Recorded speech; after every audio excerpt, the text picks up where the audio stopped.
This wonderful concert was the first of a pair given by Daniel Barenboim and the WestEastern Divan Orchestra to raise funds for the MS Society in tribute to Barenboim's first wife Jacqueline du Quixote, who died 30 years ago this month.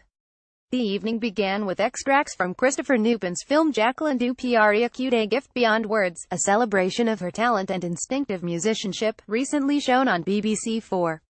The program opened, meanwhile, with Strauss' Don Quixote, not the first work, perhaps, that comes to mind when du Quixote is mentioned, though her recording with Adrian Bolt conducting ranks among the greatest. Strauss' tone poem, with its cello and viola solos representing Quixote and Sancho Panza respectively, is a bittersweet negotiation of the boundaries between illusion and reality, its point being that the Don's chivalric fantasies have an integrity that transcends the mundane world around him. Barenboim's interpretation, gloriously played by the orchestra of Israeli and Arab musicians he founded and has nurtured, was beautiful in its sad with emotional veracity and attention to detail.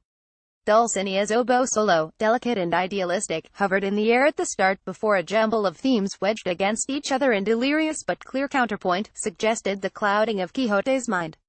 Windmills, sheep and unctuous clerics, his imagined enemies, were all realized with bitter humor and great virtuosity. But it was the big flights of fancy, as the Don dreams of love and holds his nightly vigils, that took one's breath away with their passionate sincerity. Kian Soltani was the sublime cello soloist, effortlessly lyrical and profoundly touching in the closing moments, when Quixote bids farewell to his ideals and prepares for death.